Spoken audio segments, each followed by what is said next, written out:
نحمدہ و نصلی علی رسولہ الکریم اما بعد فاعوذ باللہ من الشیطان الرجیم بسم اللہ الرحمن الرحیم رب اشرح لی صدری ویسر لی امری واحلل عقدۃ من لسانی یفقہوا قولی۔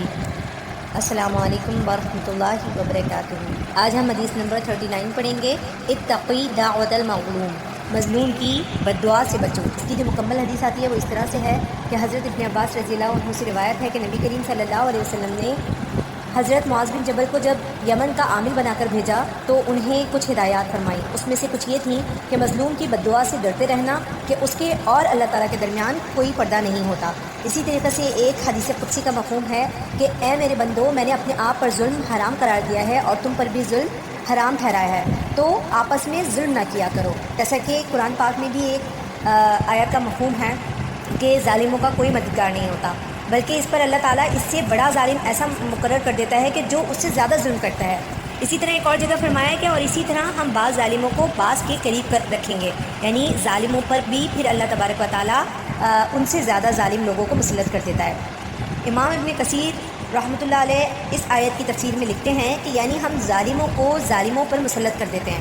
ظالموں کے ذریعے ظالموں کو ہلاک اور ظالموں کے ذریعے ظالموں سے انتقام لیتے ہیں۔ ان کے ظلم اور سرکشی کی یہی سزا ہے، اور ایسے لوگوں کے ساتھ اللہ تعالیٰ کا برے انجام کا وعدہ اس طریقے سے آتا ہے کہ جنہوں نے ظلم کیا ہے وہ بھی ابھی جان لیں گے کہ کس کروٹ الٹتے ہیں۔ اور اس کی تشریح میں قاضی شرح کہتے ہیں کہ ظالم انجام کا اور مظلوم امداد کا منتظر ہوتا ہے،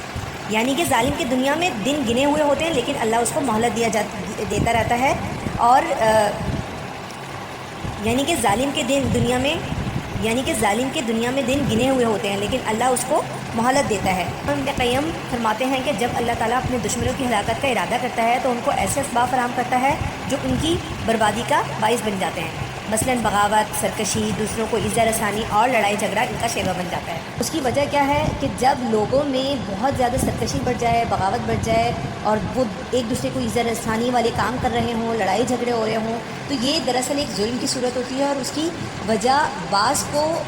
ان کے اعمال کی وجہ سے جج کرنا یعنی آزمائش میں ڈالنا، اور بعض کے اوپر عذاب نازل کرنا، یا بعض کے اوپر ان کے ظلم والے جو اعمال ہوتے ہیں یعنی ان کے نیگیٹو جو تھاٹس ہوتی ہیں، ان کے نیگیٹو اعمال ہوتے ہیں، ان کی وجہ سے ان کے اوپر وہ عذاب آ رہا ہوتا ہے۔ اب ہمیں کیسے پتہ چلے گا کہ کون سی چیز ہمارے لیے عذاب ہے یا کون سی چیز ہمارے لیے آزمائش ہے؟ تو یہ ہمارے اعمال کی طرف ہماری نظر کرنا یا ہمارا اپنا احتساب لینے کی وجہ سے ہمیں پتہ چلے گا کہ ہم آیا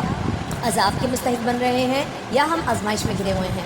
اکثر و بیشتر وہ لوگ کہ جو آزمائش میں گھرے ہوئے ہوتے ہیں وہ جب اپنے اعمال کا احتساب لیتے ہیں تو بعض لوگ تو بہت سمجھداری سے کام لیتے ہیں اور اپنے پورا انالائز کرتے ہیں کہ ہمارے کیا اعمال تھے اور ہمارے کن اعمال کی وجہ سے ہم پر یہ آزمائش آئی ہے، اور جب وہ ان اعمال کو چھوڑتے ہیں اور پھر اللہ سے اس کے ساتھ ساتھ وہ دعا کرتے ہیں اور توفیق مانگتے ہیں تو ان کے اوپر سے وہ آزمائش ہٹا لی جاتی ہے۔ لیکن جن لوگوں کے اوپر عذاب اگر آتا ہے اور وہ عذاب کے مستحق ہوتے ہیں، اللہ نہ کرے کہ ہم میں سے کوئی ایسے عذاب کا مستحق ہو، اور الحمدللہ ہم میں سے کوئی ایسا نہیں ہوگا کہ جس کے اوپر کوئی اس طرح کا ظلم اور زیادتی والا عذاب آیا ہو، یعنی عذاب کی صورت میں آیا ہو۔ آزمائش کی صورت میں تو آ سکتا ہے لیکن عذاب کی صورت میں انہی لوگوں پہ آتا ہے جو کہ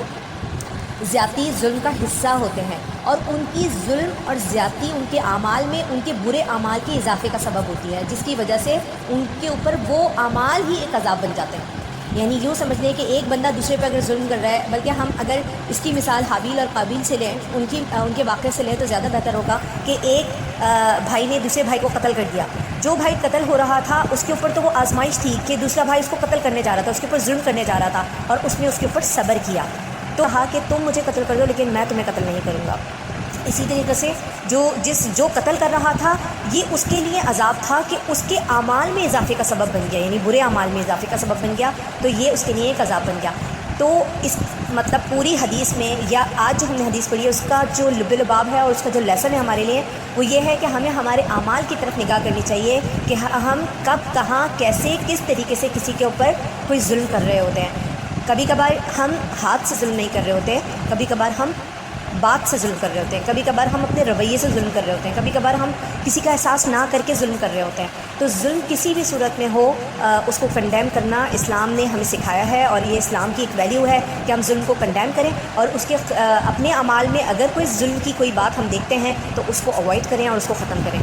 آخر میں اللہ تبارک و تعالیٰ سے دعا ہے کہ اللہ تبارک و تعالیٰ ہمیں ہمارے اعمال کا خود احتساب کرنے کی توفیق عطا فرمائے اور ہمیں اچھے اعمال کو اڈاپٹ کرنے اور برے اعمال کو چھوڑنے کی توفیق عطا فرمائے. آمین ثم آمین. سبحانک اللہم و بحمدک نشہد ان لا الہ الا انت نستغفرک و نتوب الیک. السلام علیکم ورحمۃ اللہ وبرکاتہ.